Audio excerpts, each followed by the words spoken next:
Hey guys, my name's Ben Howard. We're back out here at Dolly Cooper to get ready for the second big thaw presented by Repad. If you haven't watched the front nine, I appreciate it if you go back and watch that. But right now we're on hole 10. This one's a par 3, 305 feet. You can see the red basket straight ahead. On this one, I like to go to the left side of this tree on an anhyzer with like a straight mid-range and just let it coast back to the right past that tree.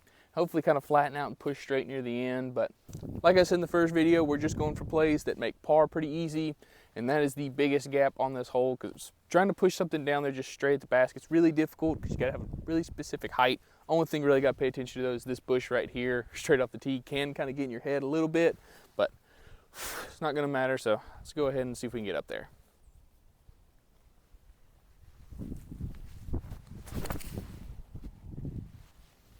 Stay high. Kind of dropped a little bit. Oh, we got a headwind apparently. That's weird. They should have held it up if anything. I'm going to try that shot again with the overstable mid-range and driver to see how those react.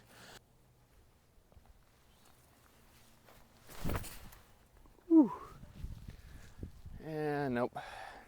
That's why I like going with the straighter mid-range, is because a lot of times, even if I don't commit to the shot as much as I need to, it's still going to kind of just push straight. It's not going to fade out like that one did. Let's try the driver.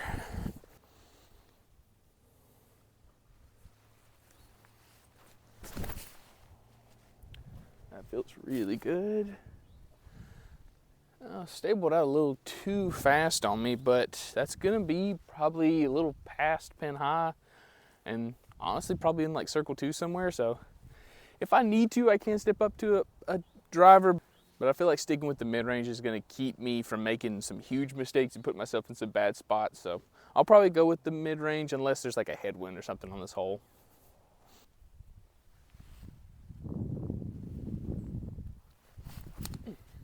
Oh, that was not good. That's fine, I can make that.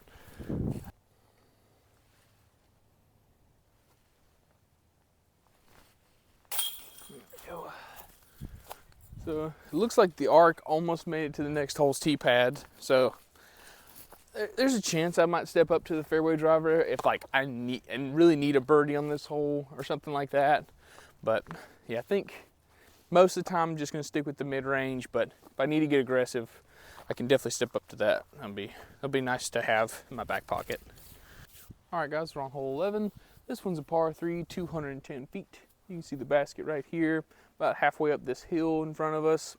Only real gap is this one off to the right, which is a really tricky shot, because either you've got to go with like a chop forehand that'll hold the angle the whole way through the gap, then start to bend left and then flatten out and push straight, or some kind of pushing hyzer on a backhand that will get in front of these trees you can kind of see right here, because those trees are probably, I would say, about 30 feet short of the basket.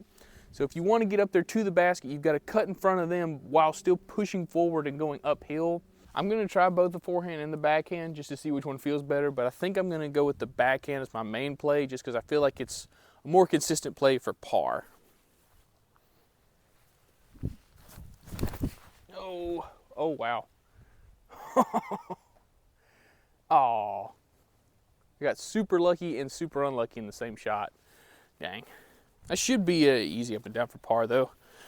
Let's see, let's try the forehand.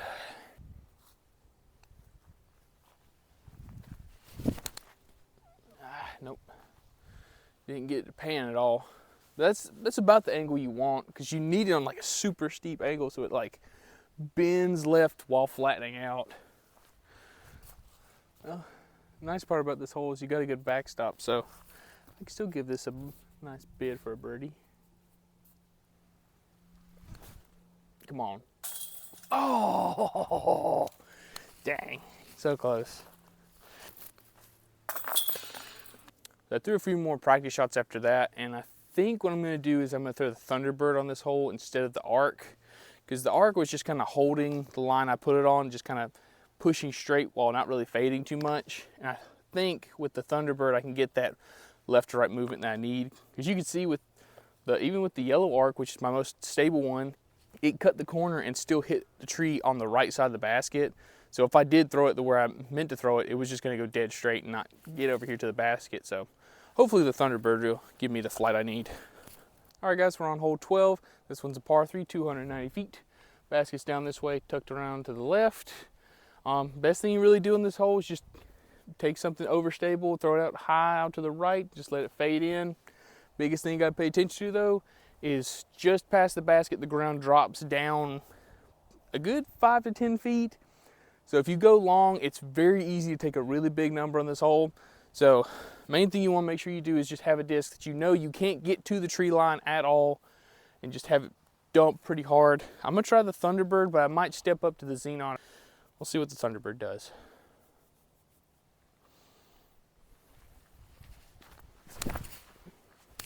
That looks exactly like I wanted it to. I think it's parked. Yeah, that's parked.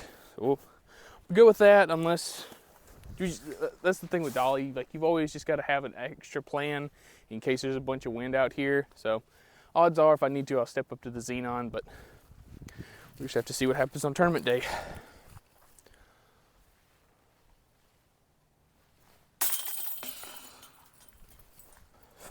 All right, guys, we're on hole 13. This one's a par 3, I think like 380 feet, something like that. Basket's up this way, off to the right. If you want to get up there for a birdie, you've got to basically throw something at this tree and have it bend off of it to the right while still pushing forward to get down there to the green. This one's probably the hardest hole on the course, if not at least like the hardest birdie on the course. So I'm going to try an aggressive play and I'm going to try a safe play on this one. The aggressive play, I'm just going to take a flippy distance driver, push it up there and see if I can just get it to bend right the whole way. And then the safe one, I'll probably take either a putter or mid-range and just try and push it up there straight. So that way I've got an easy approach shot to the green, but see if we can get this driver up there.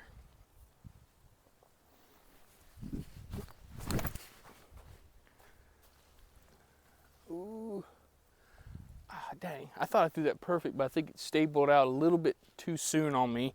But that's exactly what I wanted. That's almost perfect. Now let's see.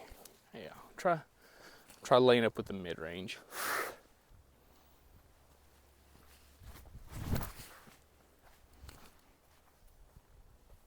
Yeah, that should be good too.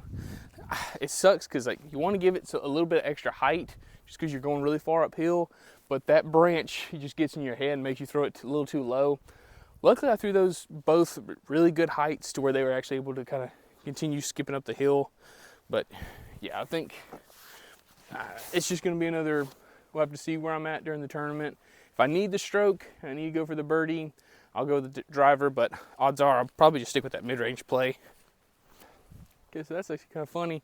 This is the tree I was talking about off the tee that you need to get right of, and I kind of did. I tried to at least. But dang it, this is just far enough to where this putt's really scary and I don't want to run it, but I want to run it because I don't think I've ever got a 2 on this hole before. This is one of the best drivers I've ever thrown. So the tournament, definitely laying this up, but let's go and run it. Why not?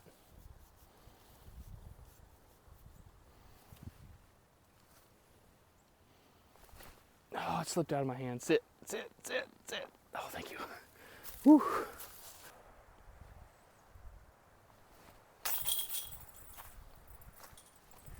All right, guys, so we're on hole 14. This one's a par 3, 310 feet. Basket's up this way off to the left. There's 2 plays I've really seen on this hole. The play I like to go for is a backhand with the overstable driver. Get it out over these trees that are about 150, 200 feet in front of us. And just have it drift left while still kind of pushing forward. Or you can go for like a forehand turnover that'll like just get past this tree and then kind of flatten out and push straight. Really just kind of pick your poison on this hole. Main thing is though, just trying to get out there into the open and give yourself an easy par on this one. But the reason I like the backhand play is because it basically guarantees that you're going to get a good amount of distance off the tee as long as you're hitting your line somewhat. Even if I do get out there to those trees and hit some of those trees and fall down, I'll still have a better chance of getting up and down than if I hit some of these trees off to the left. But the main thing I'm looking for off this tee is just getting height, so that way I know I'm getting over those trees and I'm getting down there into at least like circle 2-ish, maybe even outside of circle 2, but I'm getting down there to where I can get up and down pretty easy.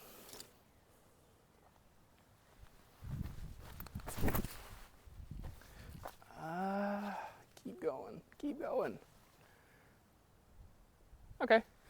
I don't think that had enough distance to get down there for like inside the circle putt, but there's a chance I could be in circle 2, but that's exactly what I'm looking for on this shot. Just something that's going to get over those trees and get me down there to where I'm going to have an easy par.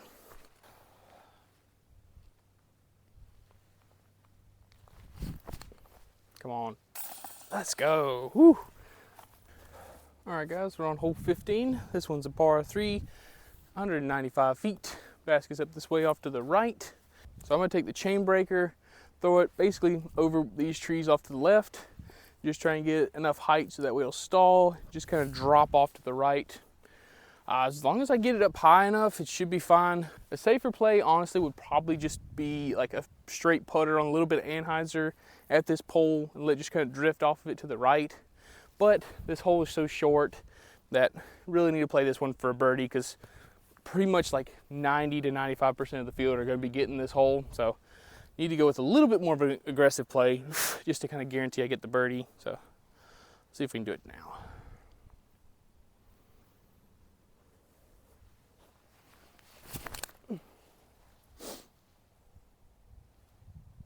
Ah, dang.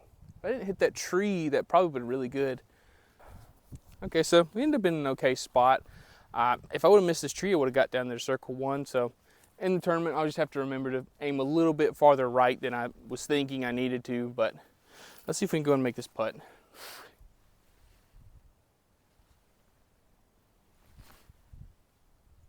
Let's go. Whew. All right, guys, we're on hole 16. This one's a par 3, 230 feet. You see the basket is straight ahead. Biggest thing to pay attention to is the basket's like kind of surrounded by a hill off to the left. So if I throw something at the basket and get it to fade off too far left, I can end up well outside of circle. The only other thing is there is an OB line off to the right marked by the property line. So I don't know if it's these flags or the fence or what, but I guess we'll play the flags for today. But that doesn't really come into play too often, because a lot of times we're really just trying to throw something just straight at the basket. So unless you yank it over, or we've got some headwind, so if I were to like turn something over, then the OB line would come into play. But oftentimes the hill off to the left comes into play more than anything else. But for this one, I'm gonna go with the overstable throwing putter, just try and throw it just a touch out to the right of the basket, and just if we were ring it up, that'd be nice. But ultimately, I'd rather park it.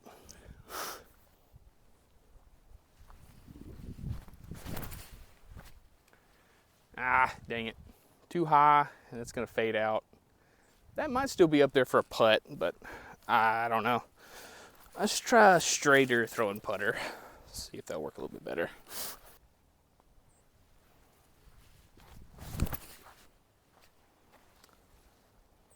Turn that over a little bit, but that's either going to be pin high or a little long. The reason I went with the overstable one is because I don't have to worry about going long with it. But with the straight throwing putter, I can end up going long on this one. So we'll have to see. If I'm not too long, I might switch up and try the straight throwing putter. But we'll see.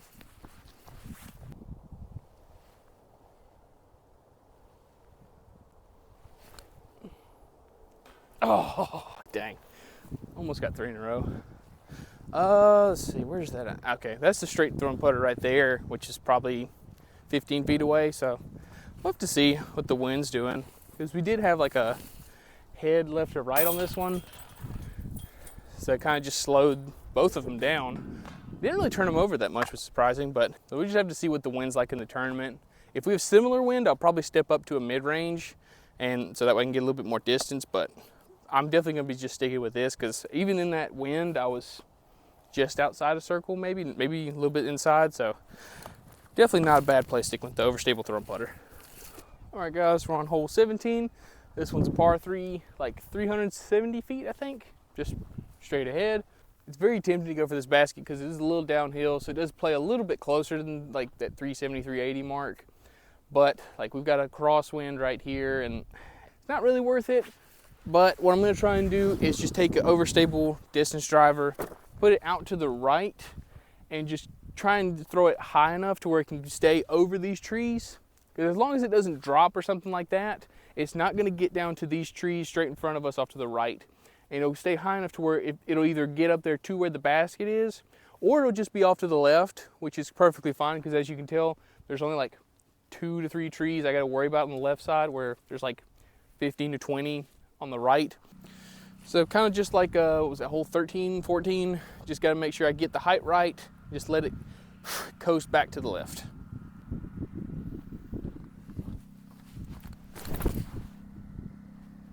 It's a little bit higher than I meant for it to be, but I'll just get down. Yeah, just a little too high, so it just got carried a little too far left, but that should be an okay spot to get up and down from. I'll probably be like around 120 feet. Let's try another one.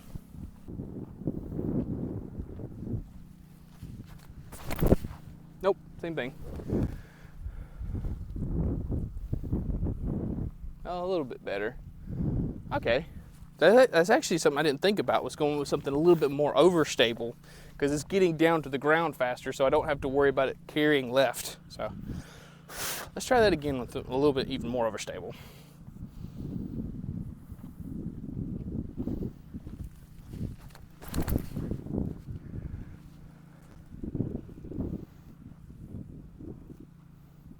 Yeah, that's actually super nice, because it's just getting down to the ground extremely fast, even though the wind is carrying it left. It's not really a play to get up there to the basket at all, but that's a good thing to keep in mind if we have the same wind. I can just take something really overstable, pump it out there to the right flat, and just let it carry. It was funny, I got down here and all the discs were like in a perfect line, spread out like by 30 feet. So definitely going with that last one, which I think was the PD2.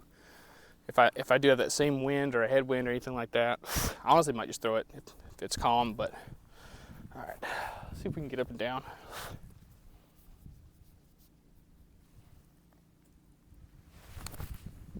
Get past it. Okay, that'll work. All right, guys, we're on hole 18, final hole of the video. This one's par 3, 250 feet. You can see the basket down there surrounded by the rocks. Sadly on this one, I can't really show you what it looks like from off the tee because you can't see the basket at all. But it's basically the mirror image of hole 15 with adding like another 50 feet, and we're going downhill. So pretty much the best play is just kind of some kind of spike hyzer or some kind of hyzer, something overstable. Just trying to get the land soft in that ring you can see down there. Wind's kind of died down, so I shouldn't really have to worry about it too much, but just gonna see what we can do.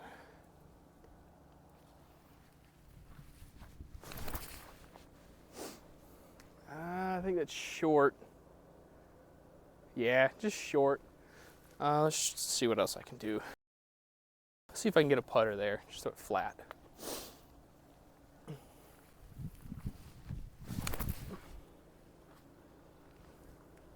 think that's gonna be short too. A little bit, not as bad. This time I'm gonna try a driver on a little bit of hyzer, see if I can get it there.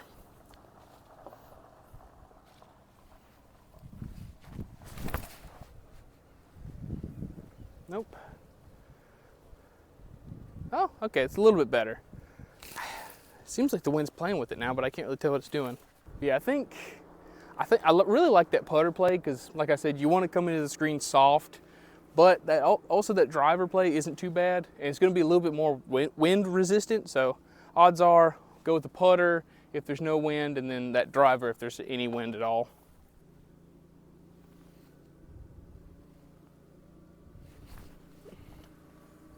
Ooh, almost.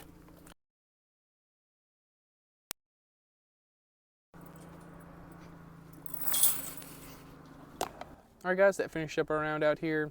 Like I said, I'm insanely happy with how I played today. To be 3 under, even though I started out like, what, 2 over through 3, is really nice and just shows that my game plan was working and gives me a lot of confidence going into the tournament this weekend. But that's ultimately why we do this, to come out here, practice our game plans and see how well they work and if they're working for us or not. Crazy thing is, besides like those 2 putts I made near the end, I didn't really feel like I did anything crazy. I was just playing consistent golf, throwing my shots like I wanted to, and giving myself opportunities for pars and birdies, and just stayed away from bogeys. So hopefully I'll be able to do that this weekend.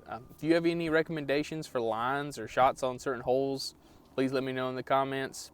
I'll make sure to have a link to the disc golf scene in the description, and I won't be able to put the live scores in until the tournament starts, but I'll either throw them in down in the description, or I'll put them up on like my Instagram or something like that if you want to see the scores for this weekend. But if you're interested in getting the tournament, you better hurry up, because it looks like it's going to fill in pretty quick. But I look forward to seeing y'all this weekend. Thank y'all so much for watching. Please like and subscribe, and y'all have a good one.